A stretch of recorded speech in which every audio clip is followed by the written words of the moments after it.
Well, I didn't know a whole lot when I was little.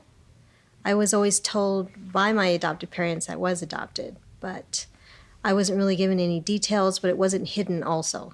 So I learned more about it. I took a trip to Eugene, Oregon last summer and actually met with some people there at Holt, and I learned a little bit more about what happened during that time period, which was really interesting. I learned that actually I was I was probably taken care of by my mother for 6 months. And then I was dropped off at a community center within the city. And then I was taken to Ilsan, which is the Korean orphanage at that time. And at that time, then I was considered abandoned and put up for adoption.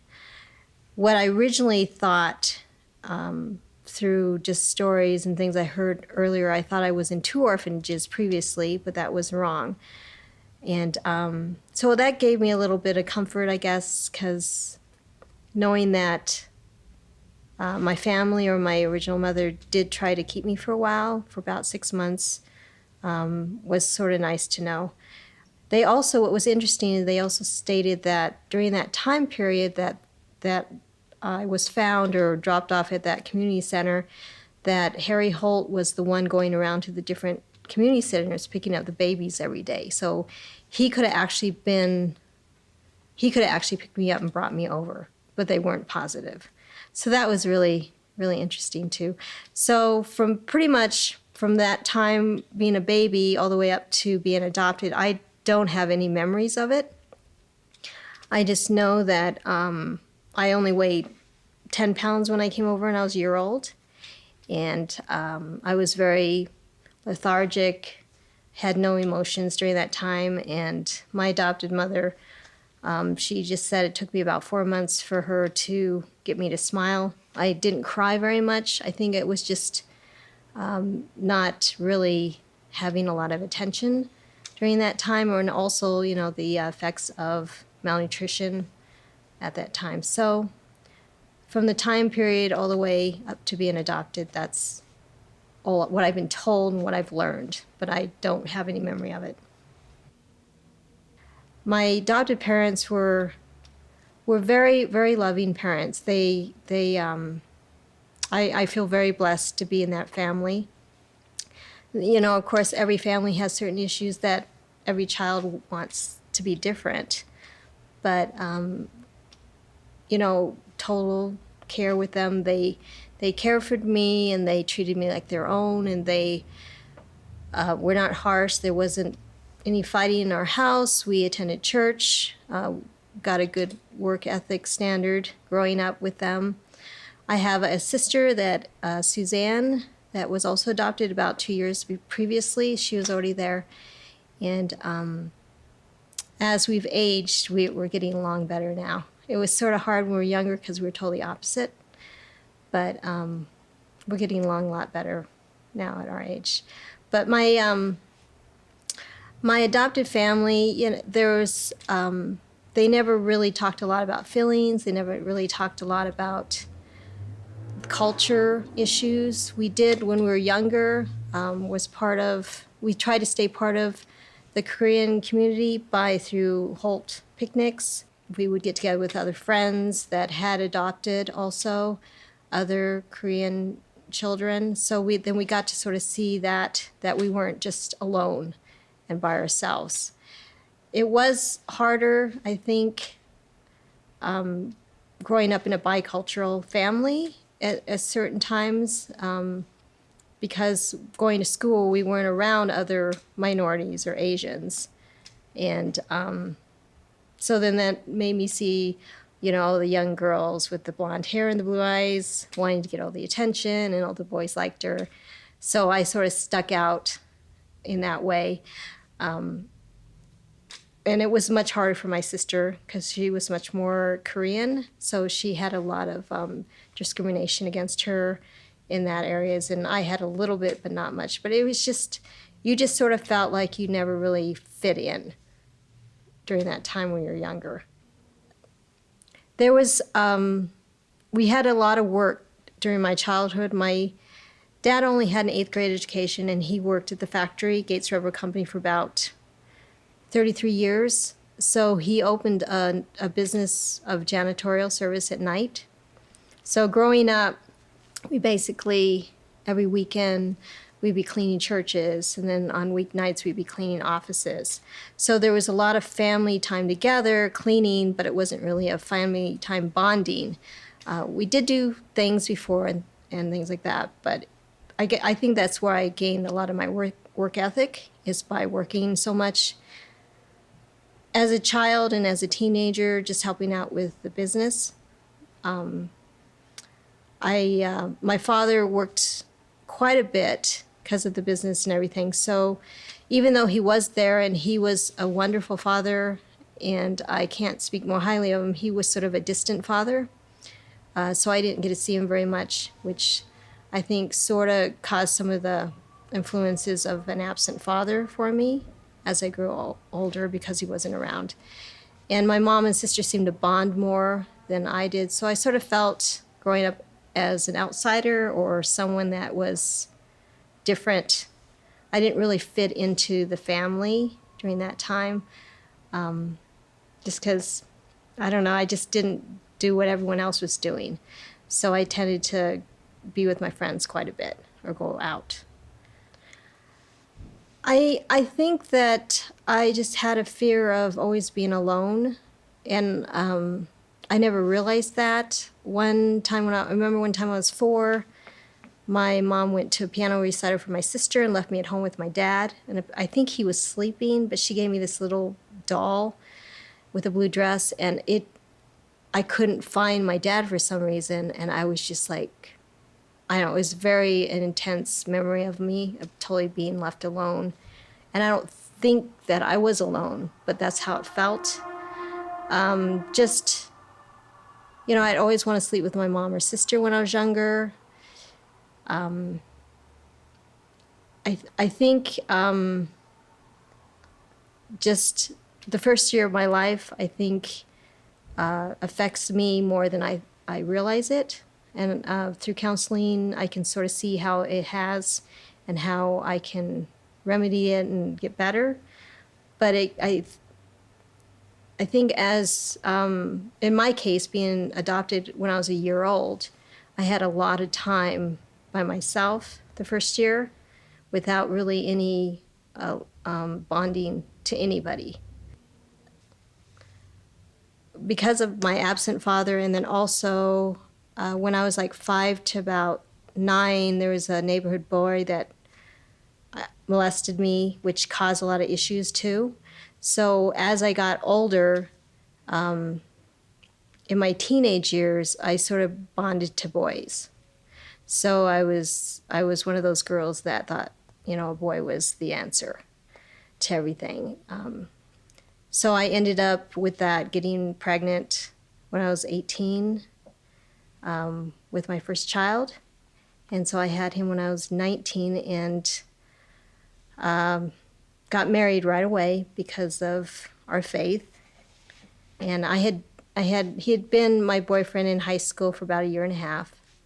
And he wanted to get married previously, but I didn't want to get married because I wanted to go to college. So came back and got married. And that year was just crazy. I didn't know. It's going from like one reality into another. When you're young, you're in college. I was a cheerleader. I was running around with friends. I was going to class. Then all of a sudden I get pregnant, come back, get married in 4 months, and my whole world changed. So I couldn't handle it.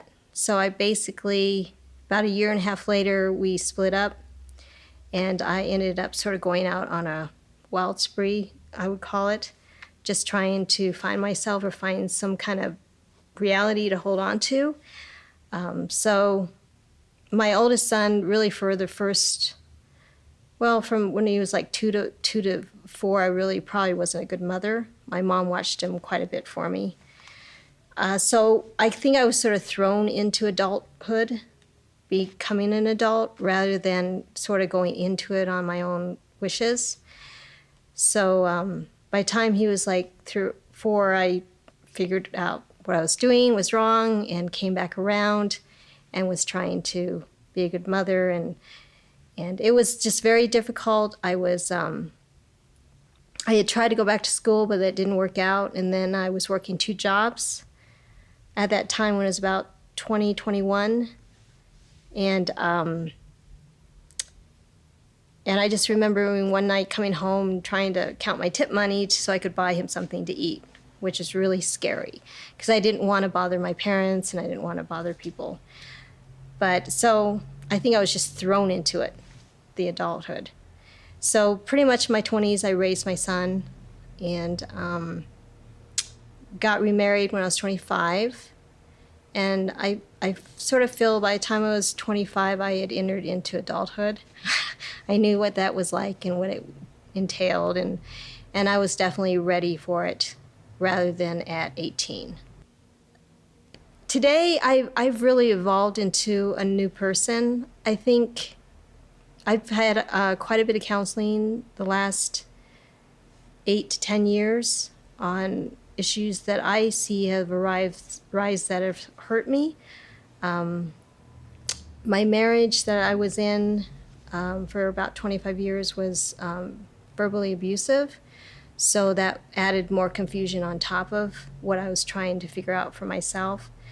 And I feel the counseling really helped me decide and emerge into the person I'm becoming now. I decided to go back to school about 3.5 years ago to pursue the dream that I had when I was 18 to get my degree. And I'm following that and I'm staying on track. And I've also am understanding some of the issues that I had as a child and also issues that came up during my lifetime during marriage. And I'm able to understand it and deal with it and comprehend it and move forward and grow from it, which has really helped me a lot. As a mother, I think I learned a lot from my 3 boys that I have. And my first son, because I had him so young, I don't feel the bonding was there between us as well as it could have been. And I had a lot of immaturity there. We sort of grew up together, and he'll even say certain things, and I'm like, well, sorry, we grew up together, because he's only, we're only 19 years apart. He's turned out really well. He's a software engineer, and he's getting married, so he's doing really good. My other 2 children I had a little bit older, in my late 20s, and I was ready for it, and I understood mothering at that time better. And I felt when they were really young, we bonded really well together. I feel as an adoptee or with my abandonment issues, I really have a hard time bonding with people. So for me to bond with my 2 youngest sons, and actually I've bonded with my older one now, it's really nice to have that, even though it was really difficult. It's easier when they're younger, your children, because they're so open to your love, and it's harder as they get older. For my birthday, my oldest son got me a DNA test because I think he had a lot of curiosity on his side to know what he was also, because he's half something he's not sure of. I always thought I was, maybe half Korean, maybe something else, or because when I meet Asian people, I would always say, well, what do I look like? And I would get so many different answers that it just really confused me. So he decided to get that for me. So that was sort of fun. I turned it in, and the results I got back were really surprising. And I don't know if I should trust 100% yet, but it stated that I was 100% Japanese. So then the identity of myself comes back in again. It's like, so what I thought I was for the last 50 years, I'm not. which is like, so what am, who am I? If I'm 100% Japanese, why was it in Korea? Was it obviously part of the war? There was a lot of different people in Korea during that time. And it would make more sense maybe 50% Korean, 50% Japanese, but mine was 100%. So it just raises more questions about my history and how I got there and why I was abandoned. But I don't know, it just totally freaked me out. But then people say I don't really look Japanese either, so I don't know. It's just interesting when you don't have that identity connected to you of who you are, and you're just sort of searching for it. But I'm learning that it really doesn't really matter what my identity was. I'm creating a new identity for myself now, and that's the important thing.